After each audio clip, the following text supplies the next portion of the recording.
Bienvenue à tous. Je suis Patrice Hébard, consultant formateur en entreprise et en cabinet d'expertise comptable. Dans cette vidéo, nous allons parler de 4 points bien spécifiques. La TVA sur l'essence, le plafond de la sécurité sociale, le taux d'intérêt légal et l'activité partielle. C'est parti.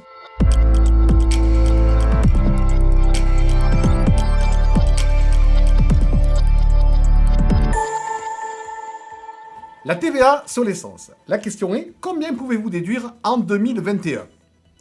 Les entreprises pourront récupérer à partir du 1er janvier 2021 80% de la TVA sur l'essence utilisée par leurs véhicules.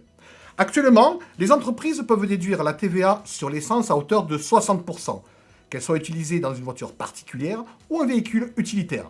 Précision, le droit à déduction est subordonné au respect de plusieurs conditions. Notamment, l'entreprise doit utiliser le carburant pour les besoins de son activité soumise à la TVA et elle doit être en possession d'une facture mentionnant la taxe. A noter, le projet de la loi de finances de 2021 ne revient pas sur la hausse de la déductibilité de la TVA sur l'essence. Cette augmentation progressive du droit à déduction permettra à terme d'aligner le régime applicable à l'essence sur celui du gazole et d'instaurer ainsi une neutralité fiscale entre ces deux carburants. Rappelons aujourd'hui que le gazole bénéficie d'un régime plus favorable, la TVA étant déductible à hauteur de 80% pour les véhicules particuliers et 100% pour les véhicules utilitaires. Le plafond de la sécurité sociale pour 2021 est enfin connu. Il reste fixé en 2021 à 3 428 €. Ainsi, au 1er janvier, le plafond de la Sécu reste inchangé. Son montant mensuel est fixé à 3 428 € et son montant annuel à 41 136 €. Le taux de l'intérêt légal pour le premier semestre 2021. Au premier semestre, le taux de l'intérêt légal s'établit à 0,79% pour les créances dues aux professionnels. Pour le premier semestre 2021, le taux d'intérêt légal est fixé à 3,14% pour les créances dues aux particuliers et 0,79% pour les créances dues aux professionnels. Petit rappel, depuis quelques années, deux taux de l'intérêt légal coexistent. L'un pour les créances dues à des particuliers, plus précisément à des personnes physiques qui n'agissent pas pour des besoins professionnels. Et l'autre pour des créances dues à des professionnels. En outre, ces taux sont désormais actualisés chaque semestre et non plus chaque année. Ce taux sera calculé en l'absence de stipulation conventionnelle. Les intérêts de retard dus en cas d'impayé par un débiteur après qu'il ait été mis en demeure, servira à déterminer le taux minimal des pénalités applicables entre professionnels en cas de retard de paiement d'une facture.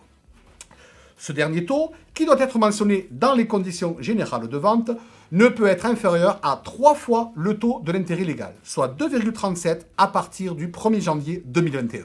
Parlons maintenant un petit peu des commerces fermés. Existe-t-il des sanctions en cas de non-paiement des loyers ?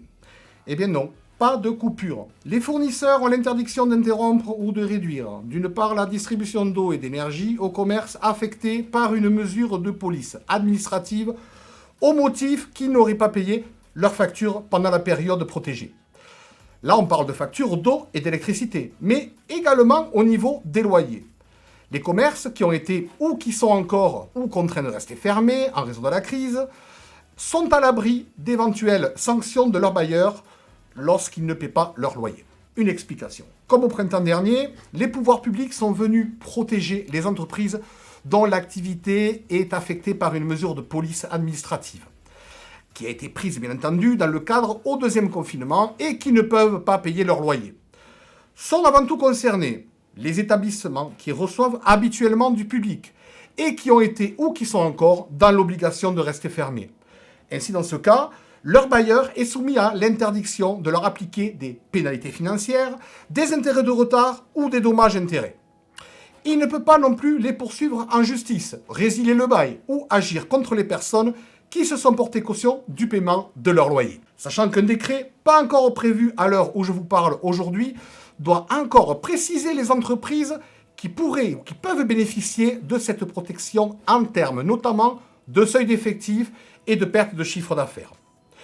Une certitude, cette mesure s'applique aux loyers et charges locatives dont l'échéance de paiement intervient entre le 17 octobre 2020 et l'expiration d'un délai de 2 mois à compter de la date de réouverture.